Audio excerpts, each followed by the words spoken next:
जी नमस्कार, सत श्री अकाल, आदाब। मैं हूं दीपक राजपूत। आप जुड़ चुके हैं हमारे programme live with team Arora Awaaz entertainment के माध्यम से।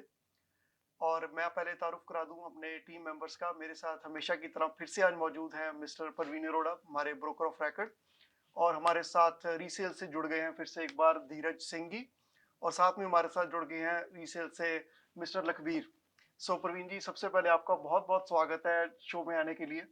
दीपक, मेरी तरफ से भी हमारे सभी व्यूअर्स को गुड इवनिंग, नमस्कार, आदाब, सत श्री अकाल। जी, आज जो हमने टॉपिक चूज किया है, जो आप सभी को काफी देर से इंतजार है, जो मीटिंग आने वाली है 11 दिसंबर को इंटरेस्ट रेट के ऊपर, उसी के ऊपर हम बात करने चाहते हैं कि regarding will interest rate go down next week. ये आज हमारा टॉपिक है, क्योंकि हर लोग ये चाहते हैं कि क्या इंटरेस्ट रेट नीचे जाएगा, कि क्या पॉज होगा, या इंटरेस्ट रेट में कितनी कटौती होगी। इसी के ऊपर हम चर्चा करेंगे। प्रवीण जी के साथ उनकी ओपिनियन लेंगे इसके ऊपर, उनका क्या मानना है। सो प्रवीण जी, अगर हम कैनेडा में कुछ न्यूज देखें, देखिए अभी लेटेस्ट आज जो न्यूज आई है कि जॉबलेस जो अनएम्प्लॉयमेंट रेशियो है वो काफी बढ़ गई है 2017 के बाद। 2024 में ऐसा हुआ है कि जो ऑलमोस्ट 6% से ऊपर इसकी रेट गई है। और उधर से अगर हम इन्फ्लेशन देखें, जो ये कह रहे थे इनकी टारगेट जो थी 2%, उससे वो भी ज्यादा आई है। तो इन नंबर्स इसको रियल एस्टेट को कैसे सपोर्ट करे? इंटरेस्ट रेट क्या लगता है इन नंबर्स के साथ नीचे जा सकता है? देखो दीपक, जो आज अनएम्प्लॉयमेंट का डेटा आया है, अगर हम इसको देखें कि जब भी अनएम्प्लॉयमेंट बढ़ती है, उसका इम्पैक्ट क्या होता है कि उससे इंटरेस्ट मोस्टली नीचे जाता है। जब भी अनएम्प्लॉयमेंट रेट बढ़ती है, जब कोई अनएम्प्लॉयमेंट होती है, या जैसे लास्ट टाइम पेंडेमिक हुआ था, या कोई रिसेशन आता है, तो उन केसेस में इंटरेस्ट रेट को नीचे लाया जाता है। और जब इन्फ्लेशन बढ़ती है, तो उस केसेस में मोस्टली इंटरेस्ट रेट को ऊपर लाया जाता है, जो कि पास्ट में हुआ।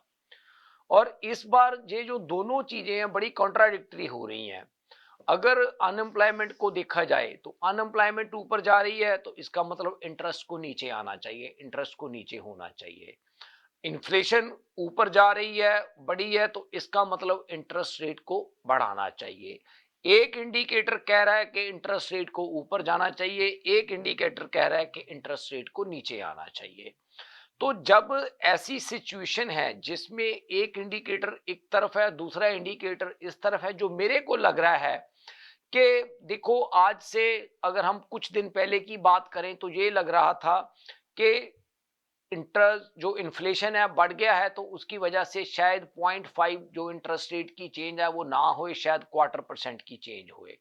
बट अब at the same time unemployment बढ़ गई है, जो कि 6.8% है, जो जी। आप बता रहे हो। 2017 के बाद ये दोबारा इस रेट पे आया है। 2017 के बाद अगर हम बात करें तो ये 7 साल हो गया। 7 साल हो गए जी। मतलब 7 साल बाद जाकर जो है अनएम्प्लॉयमेंट वो दोबारा उस लेवल के जी। ऊपर आई है।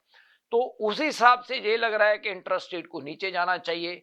तो मुझे जो लग रहा है कि जो नेक्स्ट वीक इंटरेस्ट रेट में जो हमारे चेंज आएगी, हो सकता है वो ज्यादा चेंज ना आए, वो थोड़ी चेंज आए।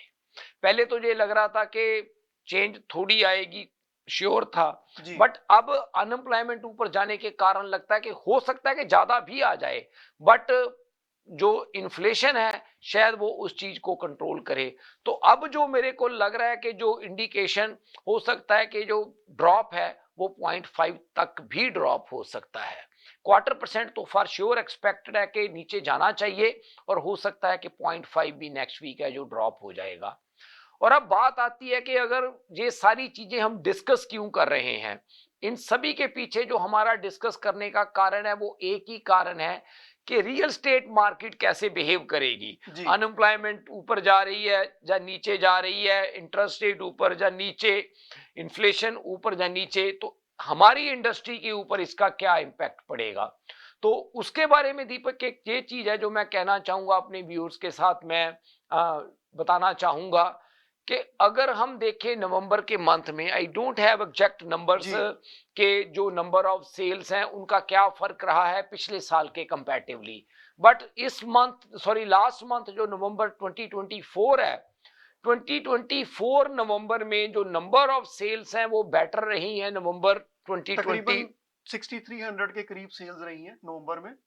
और अगर हम लास्ट ईयर की बात करें 2023 नवंबर की, तो ऑलमोस्ट 5000 के करीब सेल्स थी। ओके। तो 1300 नंबर जो है वो ज्यादा इंक्रीज हुआ है घरों तो की रफली सेल का। अबाउट 30-40% के जी करीब जो है वो नंबर ऑफ सेल्स बढ़ी हैं। जी और एक दूसरी बात ये है कि हर आदमी के दिमाग में दीपक ये बात आ जाती है कि अगर नंबर ऑफ सेल्स बढ़ी है तो शायद मार्केट में प्राइसेस भी बढ़ने शुरू हो गए हैं। बिल्कुल। तो यहाँ पे चल के मैं दो तीन डिफरेंट डिफरेंट चीजों के बारे में बात करूंगा कि पहली तो बात हमने ये बात डिस्कस की कि इंटरेस्ट रेट के ऊपर क्या इंपैक्ट रहेगा नेक्स्ट वीक। अब दूसरी बात यह है कि इंटरेस्ट रेट के साथ रियल एस्टेट मार्केट के ऊपर क्या इंपैक्ट रहेगा। तो जैसे नंबर ऑफ सेल्स बढ़ी है, मैं अपने व्यूअर्स को एक बात क्लियर करनी चाहूंगा, ये मत सोचा जाए कि अगर नंबर ऑफ सेल्स बढ़ी हैं तो इससे प्राइसेस भी ऊपर चले गए हैं या चले जाएंगे। प्राइसेस के ऊपर जाने के पीछे और कई वेरिएबल्स हैं जो वो काम कर रहे हैं, बट इससे पहले हम इसके बारे में आगे चर्चा करें दीपक, थोड़ा सा इस बात के बारे में बात करते हैं कि ये जो नंबर ऑफ सेल्स बढ़ी है इसमें मेजोरिटी में किन लोगों ने बाइंग है वो जी जो ज्यादा की है। जी अगर इसके बारे में आप थोड़ा सा डिस्कस जी करें तो फिर हम प्राइस के बारे जी। में बात करते हैं। प्रवीण जी, अगर मैं रियल एस्टेट में, जैसे धीरज, मैं आपसे भी बात करना चाहूंगा, मोस्टली आप काम कर रहे हैं रियल एस्टेट में, तो आपको क्या लगता है कि जो आज की डेट में बाइंग हो रही है या सेलिंग हो रही है, वो कौन सी प्रॉपर्टीज हैं जिसमें सबसे ज्यादा बाइंग या सेलिंग हो रही है? दीपक जी, एक्चुअली आज की डेट में जो लास्ट ईयर से इस साल का नंबर इंक्रीज हुआ, उसका सबसे बड़ा इम्पैक्ट डाला है फर्स्ट टाइम होम बायर्स ने। जी और सबसे ज्यादा जो प्रॉपर्टीज आज की डेट में मूव हो रही हैं वो एंट्री लेवल प्रॉपर्टीज हो रही हैं, जैसे कि कॉन्डो हो गए, कॉन्डो टाउन हाउस हो गए, या सेमी डिटैच घर हो गए, या छोटे डिटैच घर या हो आपका गए। कहने का मतलब होगा जो $1 million से नीचे की जो मिलियन प्रॉपर्टीज हैं। डॉलर से नीचे के घर हैं उनके ऊपर एक्टिविटी काफी तेज है। जी और वही एक रीजन है जो कि पिछले साल से लेके इस साल मतलब कि जो नंबर ऑफ सेल्स अभी बढ़ी हैं, जी उसका एक रीजन और मेरे को ये लगता है कि पिछले साल जैसे कि हर एक बायर के माइंड में एक बहुत ज्यादा फियर था प्रॉपर्टी खरीदने से पहले कि वो खरीदे कि ना खरीदे। जी मगर आज की डेट में अब बायर को भी ये पता लग गया है कि प्राइस, मेरे को लगता नहीं है इससे ज्यादा फ्लक्चुएट होंगे मार्केट में। अगर हुए भी तो 1 या 2% का फ्लक्चुएशन आएगा। So buyers are now more comfortable and confident in buying the buying, बिल्कुल। प्रॉपर्टीज। प्रवीण जी, इसमें एक रीजन ये भी होगा क्योंकि पहले जो इंटरेस्ट रेट बायर कैलकुलेट कर रहा था प्रॉपर्टी को बाय करने के लिए, हम्म। उसके ऊपर उसकी मॉर्गेज अमाउंट की बनती थी जो रेंट से कम होती थी। आज की डेट में मान लो अगर वो सेमी डिटैच, जैसे धीरज ने बताया, $1 million तक की प्रॉपर्टी ले रहा है, उसका एक बड़ा रीजन ये भी है कि इंटरेस्ट रेट थोड़ा कम हुआ है। उसके कारण बायर की जो पेमेंट बन रही है वो मॉर्गेज वर्सेस रेंट के काफी करीब है। हम्म। तो he is trying to buying a property instead of renting. ये एक मेजर कारण है। एक देखो, बायर्स जो फर्स्ट टाइम बायर है दीपक, वो तो हमेशा मार्केट में इंटरेस्टेड होता ही है जी प्रॉपर्टी बाय करने के लिए। और अब एक पीछे थोड़ा सा चैलेंज क्या आ रहा था कि जो फर्स्ट टाइम बायर्स थे वो जीटीए से बाहर नहीं जाना चाहते थे। जी और जीटीए में उनको $1 million से नीचे कई बार उनकी रिक्वायरमेंट के मुताबिक चीज ही नहीं मिल पाती थी। जी क्योंकि कई सिटी ऐसे हैं जीटीए में जिनमें $1 million से नीचे आपको बहुत, जैसे कह लो कि ज्यादा ऑप्शंस नहीं मिलती, बड़ी जी लिमिटेड सी आपको ऑप्शन बिल्कुल। मिलती हैं। कई सिटीज में तो चलो अवेलेबिलिटी है ज्यादा, बट कई सिटीज में आपको बड़ी लिमिटेड ऑप्शंस मिलती हैं मिलियन से नीचे। अब हो क्या रहा है कि उनको अपनी रिक्वायरमेंट के मुताबिक चीज नहीं मिलती थी जी और वो चीजों को होल्ड कर रहे थे भी, शायद इंटरेस्ट रेट की वजह से प्रॉपर्टीज के प्राइस और नीचे आएंगे और नीचे आएंगे। और जबकि प्रॉपर्टीज के प्राइसेस में काफी ऑलरेडी एडजस्टमेंट हुई है। पर मुझे जो लग रहा है कि फर्स्ट टाइम बायर के ग्रुप को एक और थोड़ा सा बूस्ट मिलेगा जो 15 दिसंबर की 11 दिसंबर मॉर्गेज की। की, नो जो मॉर्गेज की और चेंजेज मॉर्गेज, आ हाँ रही वो है, भी जी, बिल्कुल बिल्कुल वो एक अनदर चेंज आ रही है जो बिल्कुल। मॉर्गेज टेन की। परसेंट की जी। हाँ, और उसमें मुझे लगता है कि दीपक, अगर आप थोड़ा सा हमारे व्यूअर्स को एलेबोरेट करें कि वो जो 15 दिसंबर को चेंज आ रही है वो क्या चेंज आ रही है, फिर हम डिस्कस करते हैं कि इनका जी कैसे इंपैक्ट रहेगा मार्केट पे। देखिए, जो 15 दिसंबर की मीटिंग है, पहले जो फर्स्ट टाइम होम बायर थे वो मिलियन तक की जो प्रॉपर्टी थी उसी को बाय कर सकते थे 10% के साथ। हम्म। और इसमें दो चेंजेस आ रही हैं। एक तो जो इसकी अमाउंट है वो $1 million से 1.5 तक की ये चेंज कर रहे हैं। हम्म। आप 15 लाख तक की प्रॉपर्टी जो है वो 10% के साथ बाय कर सकते हैं। डेफिनेटली क्वालिफिकेशन का जो सिनेरियो वो रहेगा, आपको क्वालिफाई तो पहले 15 लाख के लिए करना पड़ेगा। हम्म। और दूसरी चेंज ये है, जो आपकी मॉर्गेज की टेन्योर थी वो 25 ईयर्स तक की थी, ये 30 ईयर्स तक चले जाएगी। तो उसमें काफी फर्स्ट टाइम होम बायर्स को हेल्प करेगी। जो बिल्कुल मॉर्गेज की अमाउंट है वो कम बनेगी क्योंकि 5 ईयर आपको एक्स्ट्रा मिलेंगे, प्लस आप अमाउंट जो 1 ईयर का एक आपके पास बैरियर था, अब 1.1 या 1.2 की प्रॉपर्टी लेना चाहते थे बट ड्यू टू वो क्रॉस करते हैं तो आपको 20% पे जाना पड़ता था। वो आपको ये कि 10,000 आपको और डालना है तो आप 11 लाख पे भी जा सकते हैं। सो बेसिकली वो काफी बड़ी एडवांटेज है और फर्स्ट टाइम बायर को काफी बूस्ट करेगी 15 तारीख से। और यहाँ पे दीपक हम अपने व्यूअर्स को एक बात बताना चाहते हैं कि यहाँ भी हम बात कर रहे हैं नंबर ऑफ सेल्स के जी बारे में, प्राइस के बारे में अभी कोई डिस्कशन नहीं हुआ, वो एक सेपरेट बात है, इसके बाद बात करेंगे हम। जी बट ये जो दोनों चीजें हैं, जो 15 दिसंबर की चेंज है और जो 11 दिसंबर का ड्रॉप है, इनका मार्केट के ऊपर जो सीधा इंपैक्ट पड़ेगा वो होएगा नंबर ऑफ सेल्स के ऊपर। तो नेक्स्ट ईयर भी जो हमें लगता है, जहां आने वाला जो टाइम लगता है, अगर हम आने वाले 90 डेज की बात करें दीपक, तो मुझे ये चीज लगती है कि जो नंबर ऑफ सेल्स है उनमें चेंज आएगी, वो नंबर ऑफ सेल्स ऊपर जाएंगी, क्योंकि बहुत से ऐसे फर्स्ट टाइम बायर थे जिनकी काफी अच्छी जॉब्स वगैरह होती हैं जी और उनके पास डाउन पेमेंट ज्यादा ना होने की वजह से वो मिलियन से प्लस की प्रॉपर्टी नहीं बाय कर पाते थे। मिलियन से नीचे वाली प्रॉपर्टी उनके क्राइटेरिया में फिट नहीं आती थी। जी तो इस वजह से काफी लोग मार्केट में होल्ड कर रहे थे अभी प्रॉपर्टीज को बाय करने के लिए, और वो जो प्रोफेशनल्स थे वो जीटीए से बाहर नहीं जाना चाहते। तो अब मुझे जो एक चीज लग रही है कि शायद 15 दिसंबर के बाद जो वो प्रोफेशनल्स हैं वो मार्केट में प्रॉपर्टीज को बाय कर पाएंगे, क्योंकि उनकी जो वो लिमिट है 10% डाउन पेमेंट की, वो 1.5 मिलियन तक चली जाएगी, और प्लस जो अमोर्टाइजेशन है वो 30 ईयर की हो रही है दीपक, या उससे जो पेमेंट्स हैं वो पेमेंट्स भी नीचे आ जाएंगी। जी तो कहने का मतलब ये है कि ये जो इंडिकेटर्स हैं, अगर मैं प्लेन लैंग्वेज में बात करूं, वो ये है कि आने वाले टाइम में नंबर ऑफ सेल्स में इंप्रूवमेंट होने के आसार काफी ज्यादा है। जी ये तो एक सबसे पहली बात है। मैं फिर दोबारा कहना चाहता हूं अपने व्यूअर्स को, प्राइस को इनके साथ ना सोचे, हम नंबर ऑफ सेल्स की बात कर रहे हैं। और जब फर्स्ट टाइम बायर की नंबर ऑफ सेल्स मार्केट में बढ़ती है तो इसका धीरे धीरे इंपैक्ट बड़ी प्रॉपर्टीज के ऊपर भी आता है, क्योंकि जो लोग फर्स्ट टाइम बायर्स वाली प्रॉपर्टी को बेचते हैं तो वो आगे चल के मोस्टली बड़ी प्रॉपर्टी बाय करते हैं। तो एक रिपल इफेक्ट होता है मार्केट के ऊपर, पहले ये सेल्स स्टार्ट होंगी फिर दूसरी सेल्स के ऊपर इंप्रूवमेंट आएगी। ये तो बात हो गई नंबर सेल्स ऑफ की सेल्स के जी बारे में। प्राइस के बारे में हम अभी भी बात करते हैं, आई थिंक पहले जी कमर्शियल के बारे में दीपक बात की जाए जी थोड़ी लखवीर के साथ। सो लखबीर जी, हमने बात की जैसे रियल एस्टेट रेजिडेंशियल की साइड में कि इसमें सेल्स का जो नंबर है वो काफी थोड़ा बड़ा है नवंबर टू नवंबर में अगर देखा जाए। आपको क्या लगता है कि जो कमर्शियल साइड है उसमें भी ऐसा कुछ चेंज या वेरिएशन आपको नजर आ रही है? ਦੇਖੋ ਜੀ ਦੀਪਕ ਜੀ ਕਮਰਸ਼ੀਅਲ ਦੇ ਵਿੱਚ ਇੰਨਾ ਇੰਪੈਕਟ ਨਹੀਂ ਪੈ ਰਿਹਾ ਹੈਗਾ ठीक है ਕਿ ਕਮਰਸ਼ੀਅਲ ਜਿਹੜੀਆਂ ਪ੍ਰਾਪਰਟੀਆਂ ਨੇ ਨਾ ਤੇ ਗੈਸ ਸਟੇਸ਼ਨ ਹੋ ਗਏ, ਬੈਂਕਟ ਹਾਲ ਹੋ ਗਏ, ਫਾਰਮੇਸੀਆਂ, medical building, multi family building ਜਿਹੜੀਆਂ ਨੇ ਇਹਨਾਂ ਤੇ ਜ਼ਿਆਦਾ ਇੰਪੈਕਟ ਨਹੀਂ ਆ ਰਿਹਾ। ਹਾਲਾਂਕਿ ਇਨਵੈਸਟਰ ਕਾਫੀ ਆ ਰਿਹਾ ਇਸ ਟਾਈਮ, जी ਜਿਹੜੇ ਆਪਣੇ ਜਿਨ੍ਹਾਂ ਨੇ 3-3 4-4 ਘਰ ਲਏ ਹੋਏ ਸੀਗੇ ਉਹ ਵੇਚ ਕੇ ਇਹਦੇ ਵਿੱਚ ਮੋਟਲਾਂ ਦੇ ਵਿੱਚ ਆ ਰਹੇ ਨੇ ਤੇ ਮਲਟੀਪਲੈਕਸ ਦੇ ਵਿੱਚ ਆ ਰਹੇ ਨੇ, ਹੋਰ ਇਨਵੈਸਟਮੈਂਟਾਂ ਕਰ ਰਹੇ ਨੇ। ਕਮਰਸ਼ੀਅਲ ਦੇ ਵਿੱਚ ਜਾਣੀ ਕਿ ਕਾਫੀ ਉੱਪਰ ਜਾਣ ਦੇ ਅਸਾਰ ਹੈਗੇ ਹੋਰ, ਪਰ ਨੀਚੇ ਜਾਣ ਦੇ ਅਜੇ ਇੰਨੇ ਅਸਾਰ ਨਹੀਂ ਹੈਗੇ। ठीक मतलब ਸੋ कंस्टेंट ਤੁਸੀਂ ਯਾ ਸਟੇਬਲ ग्रोथ देख रहे हो, पैटर्न ਜਿਹੜਾ ਹੈ ਹਾਂਜੀ, ਉਹੀ ਰਹੇਗਾ। ਇਹ 'ਚ ਗਰੋਥ ਹੀ ਦੇਖ ਰਿਹਾ ਕਿਉਂਕਿ ਇਨਵੈਂਟੋਰੀ ਦਾ ਹਮੇਸ਼ਾ ਹੀ ਪ੍ਰੋਬਲਮ ਆਉਂਦੀ ਆ। ਜੀ ਇਨਵੈਂਟੋਰੀ ਹੈ ਨਹੀਂ ਇੰਨੀ ਕਮਰਸ਼ੀਅਲ ਦੀ, ਸੋ ਲੋਕਾਂ ਨੂੰ ਹਮੇਸ਼ਾ ਬਿਜ਼ਨਸ ਚਾਹੀਦੇ ਨੇ, ਹਮੇਸ਼ਾ ਹੀ ਡੈਂਟਲ ਯੂਨਿਟ ਚਾਹੀਦੀਆਂ ਨੇ, ਡੇ ਕੇਅਰ ਚਾਹੀਦੇ ਨੇ, ਸੋ ਇਨਵੈਂਟੋਰੀ ਨਹੀਂ ਹੁੰਦੀਆਂ ਇੰਨੀਆਂ। जी ਸੋ ਉੱਥੇ ਅਸੀਂ ਪ੍ਰੋਬਲਮ ਫੇਸ ਕਰਦੇ ਹਾਂ। ਸੋ ਬੇਸਿਕਲੀ ਸਾਡੇ ਕੋਲ ਡਾਟਾਬੇਸ ਇੰਨਾ ਵਾ ਵੀ ਸਾਨੂੰ ਲੋਕਾਂ ਨੂੰ ਚੀਜ਼ਾਂ ਨਹੀਂ ਮਿਲ ਰਹੀਆਂ, ठीक है ਪ੍ਰਾਪਰਟੀ ਨਹੀਂ ਮਿਲ ਰਹੀ। ਜਿਵੇਂ ਮੋਟਲ ਚਾਹੀਦੇ ਨੇ ਲੋਕਾਂ ਨੂੰ, ਕਿਸੇ ਨੂੰ ਲਿਮਿਟਡ ਇਨਵੈਂਟਰੀ ਲਿਮਟਿਡ, ਹੈਗੀ ਉਹਦੇ ਅੰਦਰ। Very limited. ਹਾਂਜੀ ਦੀਪਕ ਜੀ।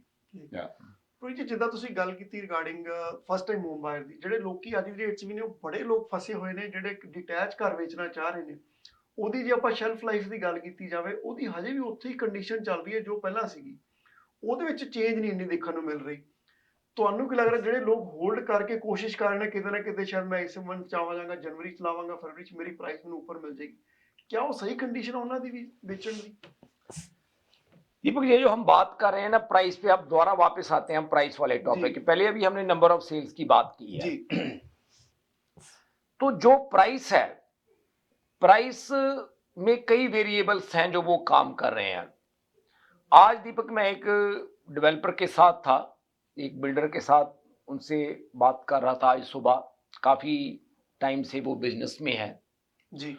दे डू लॉट ऑफ स्टडी, काफी स्टडी करते हैं वो।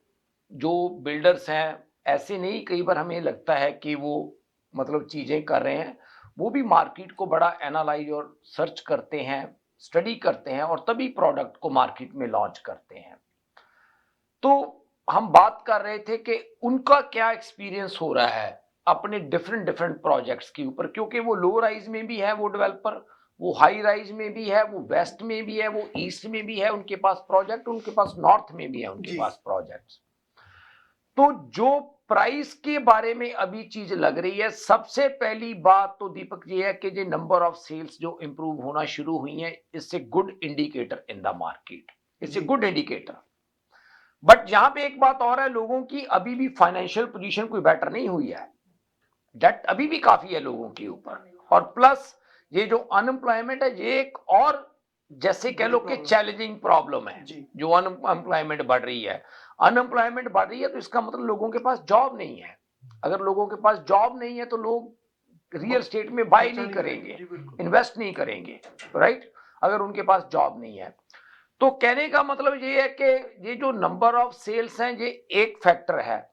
अब जो दूसरा फैक्टर है, मुझे जो लग रहा है कि प्राइसेज में आने वाले साल में, अगर मैं खास करके बात करूं 2025 की, हम इस साल के towards end of this year एक शो करेंगे जिसमें हम पूरा साल का रीकैप करके और अगले साल की प्रेडिक्शन भी करेंगे, जैसे हम एवरी ईयर डिस्कस करते हैं। जी। तो 25 में मुझे दीपक प्राइस में कोई बहुत बड़ी चेंज नजर नहीं आ रही, और यहां पे जो सेलर्स बड़ी प्रॉपर्टी जोन करते हैं और अगर वो सोचते हैं कि they will have a substantial growth increase या इन द प्राइस, वो मेरे को अभी कोई ऐसी चीज नजर नहीं आ रही। देखो कल को कोई मैजिक हो तो मैं कह नहीं सकता, बट मार्केट तो नहीं डिक्टेट कर रही दीपक अभी जी। कि उनके प्राइस में कोई बहुत बड़ी। अब आपसे मैं एक छोटा सा सवाल करता हूं दीपक, आप इतने एक्टिव हो मार्केट में, धीरज एक्टिव है मार्केट में, आप एक चीज बताओ मुझे, इतनी लिस्टिंग्स हम लोग कैरी करते हैं, जी। जो फर्स्ट बायर्स वाली भी प्रॉपर्टीज हैं जी। उनके ऊपर चाहे एक से ज्यादा ऑफर भी आती है, जी। आपको प्राइस में कुछ सब्सटेंशियल चेंज नजर आ रही है उसमें? नहीं, प्राइस में बायर जो है वो कंफर्टेबल नहीं है ऊपर जाने के लिए। पहली बात तो जब ऑफर ज्यादा हो तो प्राइस में वैसे ही विलिंग नहीं होते। प्राइस वही है जो उसकी एक्चुअल प्राइस मिलती है उस एरिया में। ऐसा नहीं है कि अगर ऑफर एक से ज्यादा है नहीं। तो बायर आंखें मीच के प्राइसेज बढ़ा रहा है, नहीं, वो नहीं है। ऐसी सिचुएशन नहीं है, राइट। उसका कारण क्या है कि जो बाइंग कैपेसिटी है लोगों की वो नहीं बढ़ रही, नंबर ऑफ सेल्स बढ़ रही है, बाइंग कैपेसिटी नहीं लोगों की बढ़ रही। जी, बिल्कुल। नंबर ऑफ सेल्स इसलिए बढ़ रही है कि लोग होल्ड कर रहे थे प्रॉपर्टीज को बाय करने के लिए, वो रेंट के ऊपर रह रहे थे, तो अब उनको ये लग रहा है कि रेंट को छोड़कर अपना घर लिया जाए। बट इसका मतलब ये नहीं है कि वो ये सोच रहे हैं कि अगर हमारी बाइंग कैपेसिटी 8 लाख के घर की है तो आज हम 12 लाख का घर ले लें, ऐसा कुछ नहीं हो रहा मार्केट में। तो नंबर ऑफ सेल्स का प्राइस के साथ कोई डायरेक्ट इतना बड़ा रिलेशन अभी नजर नहीं आ रहा। तो एक तो बात यह है कि 2025 में मुझे नहीं लग रहा कि प्राइस में कोई बहुत बड़ी चेंज आएगी। 2025 में थोड़ी प्राइसेज में चेंज आएगी अलग अलग कैटेगरी के प्रॉपर्टीज के बारे में, जिसके बारे में दीपक आई थिंक टेक्नीशियन इशारा कर रहे हैं, तो हम आई थिंक ब्रेक के बाद डिस्कस करते हैं इस चीज के बारे में। वक्त हो चुका है यहाँ पे एक ब्रेक का, और हम यूं गए यूं आए, इंतजार कीजिए। अगर आपको दुबई या मिडिल ईस्ट नुमा जेवरात की तलाश है तो आपको दूर जाने की बिल्कुल जरूरत नहीं। आज ही हमारे मिसिसागा रिजवे स्टोर तशरीफ लाइए, अल करम ज्वेलर्स। हमारे पास सोने के बेहतरीन कंगन, कड़े, झुमके, हार और सोने के सेट्स भी दस्तयाब हैं। शादी हो या मेहंदी या कोई भी फंक्शन, आपकी पसंद के तमाम जेवरात आपको हमारे स्टोर में मौजूद मिलेंगे। आज ही हमारे स्टोर पर तशरीफ लाइए, अल करम jewellers, 3465 platinum drive, unit 99, Mississauga, या फिर कॉल करें 905-828-0009। अल करम ज्वेलर्स, फरमाइश आपकी, गारंटी हमारी।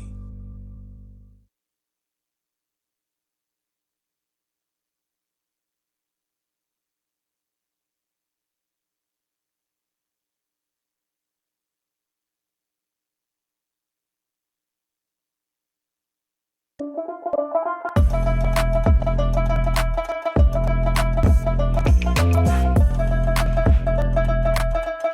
Social, the best kadak chai in town.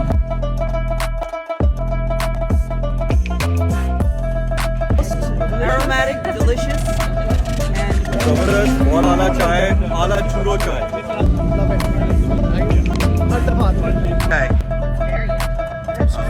Great kadak chai. Best kadak chai in town. Absolutely. Chai Social. 100%. Everybody loved it. We appreciate your support and hopefully we can count on you in the future.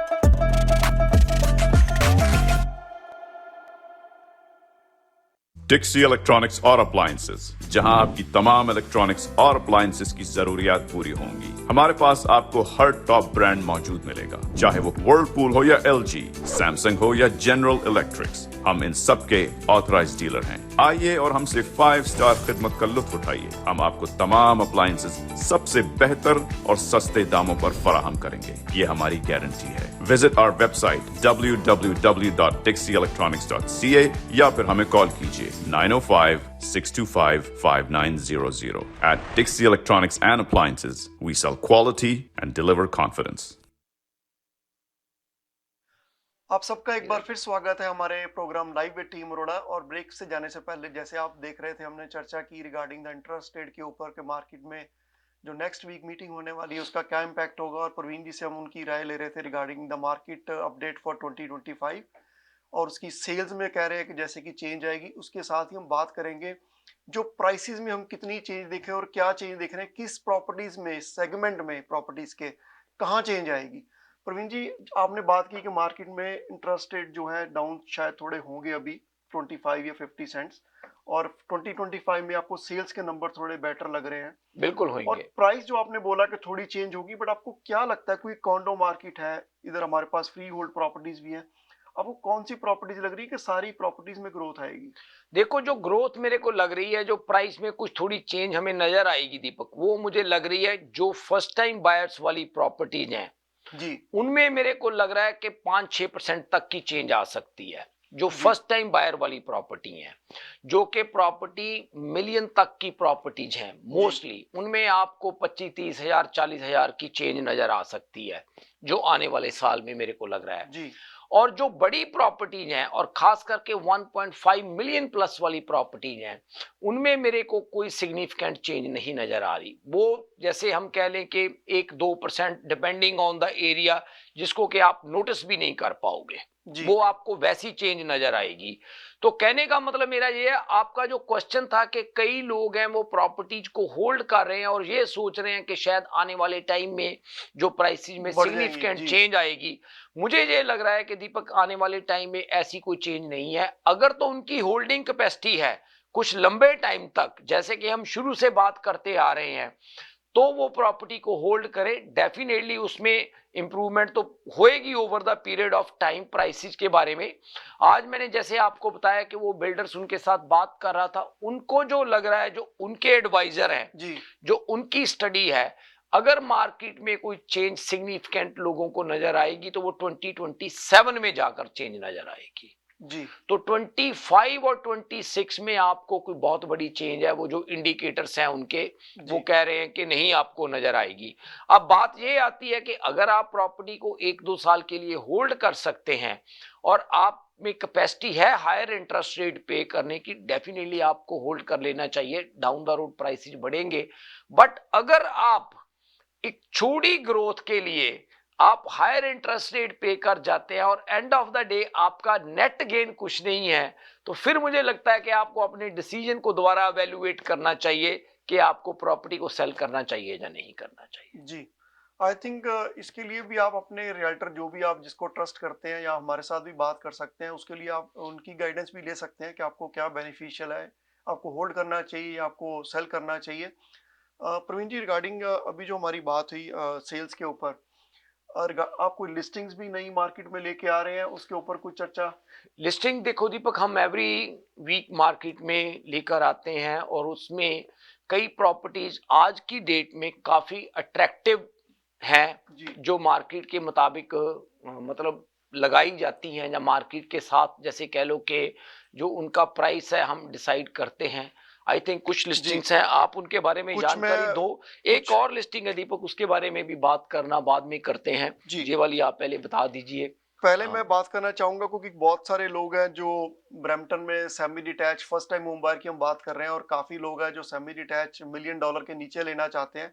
तो हम एक property Brampton में लेकर आए हैं 11 Jessop drive, और काफी 11 Jessop drive. और ये आप सेमी डिटैच देखें, इसकी सबसे बढ़िया खूबसूरती है कि इसका जो लॉट साइज है वो काफी बेटर है, क्योंकि आजकल आप देखते हैं 22-24 फीट के वाइड लॉट्स मिलते हैं।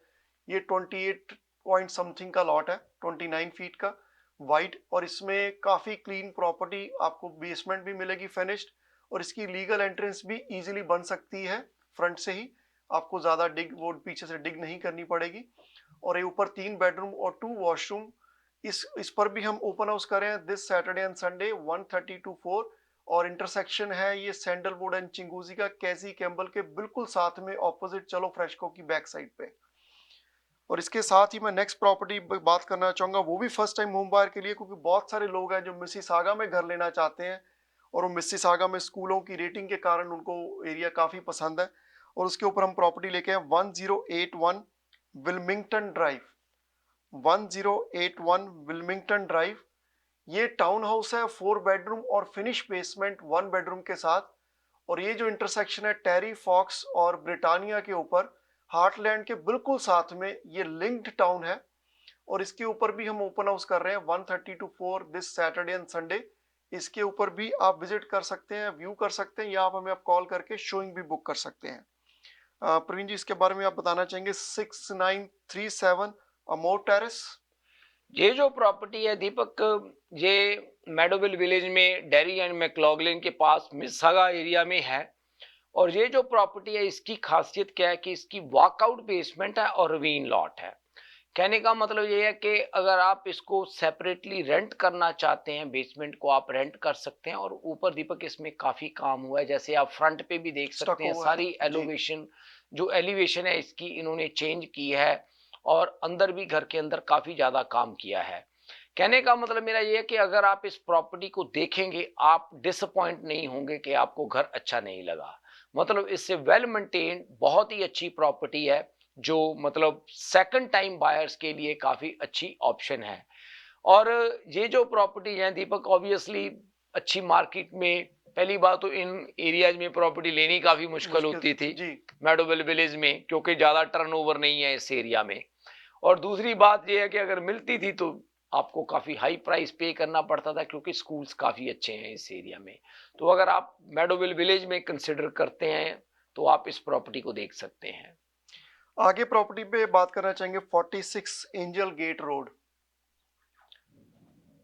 46 एंजल गेट रोड। सो आगे प्रॉपर्टी है जी 46 एंजल गेट रोड। सो ये प्रॉपर्टी क्रेडिट वैली में queen and credit view road के ऊपर है।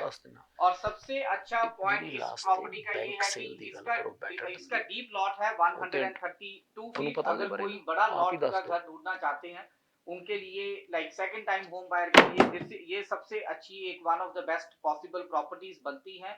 ऑलमोस्ट 5000 स्क्वायर फीट का इसका लिविंग स्पेस है।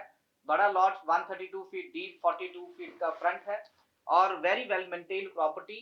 और इसके ऊपर भी हम ओपन हाउस लगा रहे हैं, अगर आपको कोई और जानकारी चाहिए आप कॉल कर सकते हैं। एंड इसका भी हमने प्राइस काफी अट्रैक्टिव रखा हुआ है। 20 लैडब्रुक क्रेसेंट। जो दीपक ये लैडब्रुक क्रेसेंट है, 20 लैडब्रुक वाली जो प्रॉपर्टी है, ये कह लो कि सेकंड तो मैं नहीं कहूंगा, most likely third time buyers वाली प्रॉपर्टी है। ये जो 20 लैडब्रुक है, ये अराउंड 4800 स्क्वायर फीट का घर है, क्योंकि इतने बड़े साइज के घर सब डिविजन्स में बहुत थोड़े होते हैं, ज्यादातर आपको खुद ही बनाने पड़ते हैं, कस्टम बिल्ट घर बनते हैं। तो ये 4800 स्क्वायर फीट का घर है, और इसकी वॉकआउट बेसमेंट है और रवीन लॉट है, और बेसमेंट इसका फिनिश्ड है। और इस घर की दीपक जो खासियत है वो ये है कि आपको लगता नहीं कि इस घर में कोई रहा भी है। मतलब ये इतना वेल मेंटेन्ड क्लीन प्रॉपर्टी है। तो अगर आप कोई बड़े साइज की प्रॉपर्टी देख रहे हैं क्रेडिट वैली एरिया में, तो आप इस प्रॉपर्टी को कंसिडर कर सकते हैं। आगे मैं बात करना चाहूंगा फिर से एक बार, जो फर्स्ट टाइम होम बायर के लिए काफी अट्रैक्टिव प्राइस पे और नया घर जो नॉर्थ वेस्ट ब्रैम्पटन में 69 बैटरटन क्रेसेंट के ऊपर हमने लगाया है, and unit town house 3 story का, और इसका 3 बेडरूम और प्लस 1 बेडरूम आपको साथ मिलेगा, और आपके पास 3 वॉशरूम इसके पास आते हैं। और ये इंटरसेक्शन है credit view road and Bristol road, credit view road and Bristol Avenue. इसके ऊपर भी अगर आप व्यूइंग करना चाहते हैं आप हमसे संपर्क कर सकते हैं। हमारे ऑफिस का नंबर है 4169108923। इसकी लिस्टेड प्राइस है 950,000। काफी अट्रैक्टिव प्राइस पे है और काफी क्लीन प्रॉपर्टी है। दीपक, इस प्रॉपर्टी की खासियत ये है कि ये बैंक सेल है जी, और मतलब ये आप कह सकते हैं कि मार्केट के मुकाबले काफी अट्रैक्टिव प्राइस के ऊपर ये प्रॉपर्टी लगाई गई है। जी, आपको जो भी मुनासिब लगे आप एक बार घर देखें, फिर उसके ऊपर बात चर्चा नंबर पे भी की जा सकती है। सो प्रवीण जी, इसके अलावा अपना लखबीर जी, आप बताना चाहेंगे जो आपके पास ट्रेंटन में जो प्लाजा है कमर्शियल में, उसकी कुछ डिटेल हमारे दर्शकों को शेयर करें, क्योंकि बहुत सारे लोग हैं, आपने जैसे बताया उनको प्लाजा नहीं मिल रहा या उनको इन्वेंट्री की इतनी शॉर्टेज है। आप प्लाजा लेकर आए, उसकी थोड़ी डिटेल दे, तो कि जो लोग इंटरेस्टेड है वो आपसे संपर्क कर सके। ਦੇਖੋ ਜੀ, ਇਹ ਇੱਕ ਬੜਾ ਵਧੀਆ ਪਲਾਜ਼ਾ ਵਾ, ਬੜਾ ਅਟਰੈਕਟਿਵ ਪਲਾਜ਼ਾ ਵਾ। ਜੀ ਇਹਦੇ ਵਿੱਚ ਟ੍ਰਿਪਲ ਏ ਟੈਨਿਸ ਨੇ, ਜੀ ਵਧੀਆ ਟੈਨਿਸ ਜਿਹੜੇ ਪਲਾਜ਼ਿਆਂ ਦੇ ਵਿੱਚ ਘੱਟ ਮਿਲਦੇ ਨੇ, ਸੋ ਲੋਕੀ ਪਲਾਜ਼ਾ ਤਾਂ ਲੈ ਲੈਂਦੇ ਨੇ। ਸੋ ਇਹਦੀ ਪ੍ਰਾਈਸ ਵੀ ਬੜੀ ਅਟਰੈਕਟਿਵ ਆ, ਵਧੀਆ ਵਾ। ਤੇ ਡੋਮਿਨੋਜ਼ ਹੈ ਇਹਦੇ ਚ, M&M ਆ, ਯਾਨੀ ਕਿ ਗੁੱਡ ਟੈਨਟ ਨੇ ਤੇ ਗੁੱਡ ਪ੍ਰਾਈਸ ਆ ਤੇ ਗੁੱਡ ਲੋਕੇਸ਼ਨ ਤੇ ਹੈ ਜੀ। ओके, ਤੇ ਵਧੀਆ ਪ੍ਰੋਫਿਟ ਇਹ ਦੇ ਰਿਹਾ ਵਾ ਪਲਾਜ਼ਾ, ਵਧੀਆ ਇਹਦਾ ਰੈਵਨਿਊ ਆ, ਵਧੀਆ ਕੈਪ ਰੇਟ ਆ।